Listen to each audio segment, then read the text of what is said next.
So that was some of my personal highlights in my collection.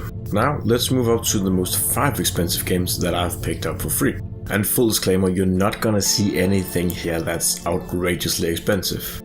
However, I have seen a few of the games that I have in my collection skyrocket in price when a new game in their series is launched. But it seems like they all bounce back to the price point where they were at before the sequel released.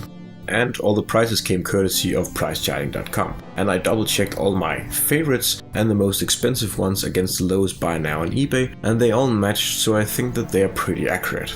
And remember, I got these for free. And we're going from my 5th most expensive game to my most expensive game in ascending order. Okay, let's go.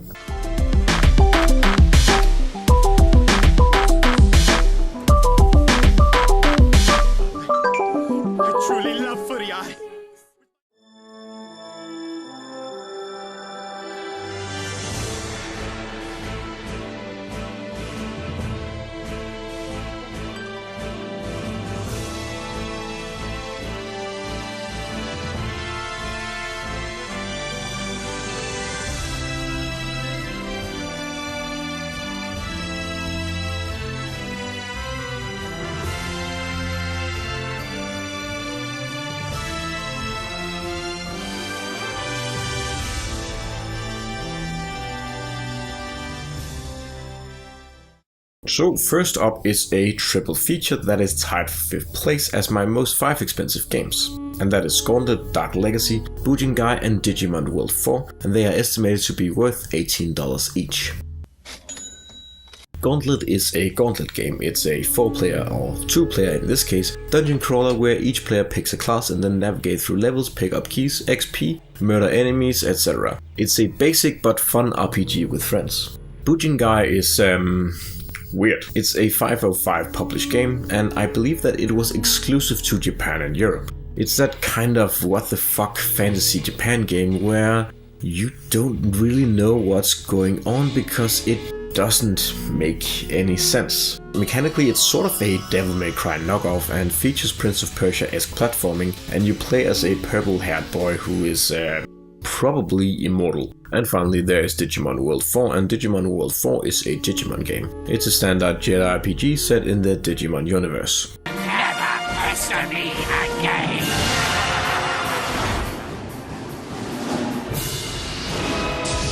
Form up, Omegas!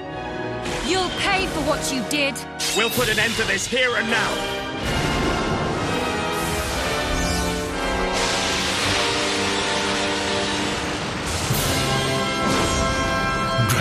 Quest 8, Journey of the Cursed King.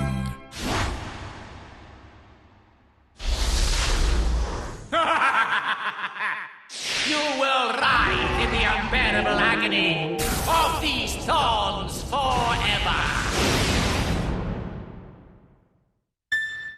Next up is Dragon Quest 8, coming in at $20. I didn't spend too much time with this one, but I am a casual fan of the series, which hasn't been easy in Europe. I played both 1 and 2 on an emulator because they were only released in North America in the West. And for 5 I had to play the fan translation because after 4 didn't do super well, 5 was never localized and the series didn't come back to the West until 8, which was the grand return of it, and in my case for Europe, grand entrance. And it definitely is that. It's the Final Fantasy VII of the Dragon Quest games, and its only flaw is that it had to compete with a dozen other RPG series that had copied it, and as a result it didn't do as well as Final Fantasy VII had half a decade earlier. But damn, is it pretty. The footage you're seeing is not indicative of what I'm seeing, but I think you can sort of make up that it has crisp, cel-shaded graphics that hold up really well even today. And the characters are charming and the combat system is well, it's a JRPG and I haven't ripped out my eyeballs yet, so it's got that going for it. Inmate, back in your cell. Everything's under control. All hell broke loose. I cannot escape what I bring about. What's taking so long? Your being here ain't no coincidence. In a place where nothing is what it seems. You will choose your path and uncover the truth behind the suffering.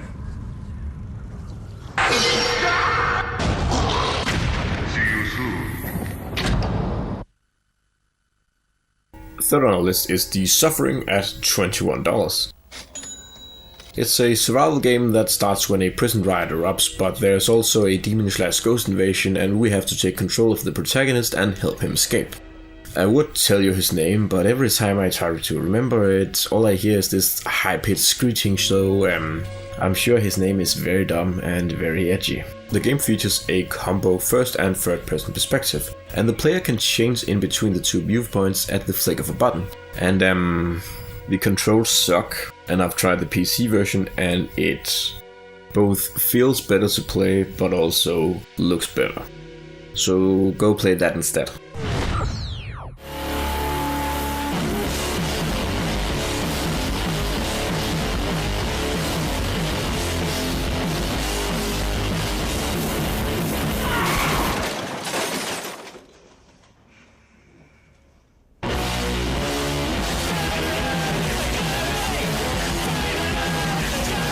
Available now for the PlayStation 2 system, coming soon for Wii. Second on our list and coming in at $29 is Godzilla Unleashed. It's an arena fighter where you fight as classic Godzilla monsters in a bunch of different modes.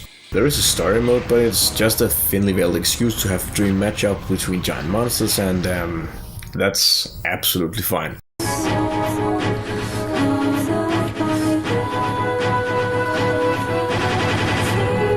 That's not true. You carry the awful weight of the seal. We must find you a place to rest. Allow him to bathe in her gratitude and love. I truly love Footy Eye with my innermost soul. The goddess will die. No, that's not true. You lie.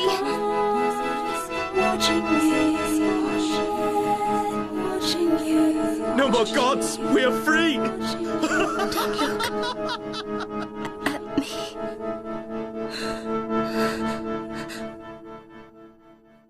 And for the most expensive free game in my collection, we have Dragon Guard 2 going for $50 at the point of writing this. Like I've mentioned earlier, some of my games fluctuate in price quite a lot if they are part of a still running series and that series gets a new installment. And no game is a better illustration of this than Dragon Guard 2 and the rest of the series by extent. I remember looking at the Dragon Guard series when Nier Automata had just come out, and it was a lot higher back then than it is now. And when a remaster of Nier was announced, it took another but small hike in price. Is it good?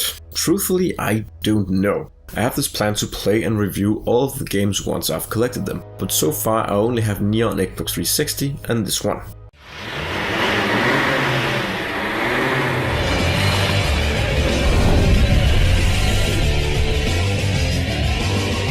Arriva in edicola la prima collezione di giochi per PlayStation 2, per i collezionisti di sfide. Da venerdì 13 aprile a solo €13,90 con il giorno, il resto del Carlino e la Nazione.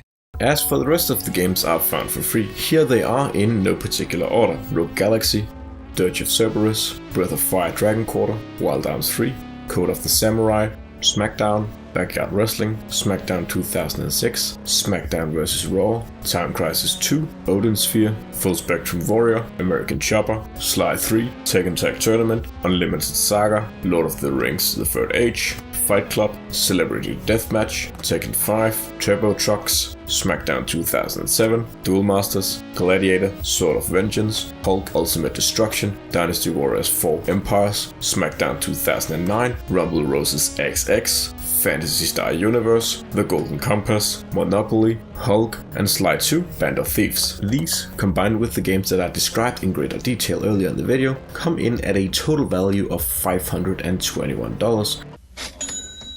Plus whatever the 3 games that PriceCharting.com couldn't find a price for are worth. And that is my $0 gaming setup and the games that I picked up for free that are worth a lot more than the $0 I didn't pay for them. I hope you enjoyed a look at some trash I fished out of the garbage.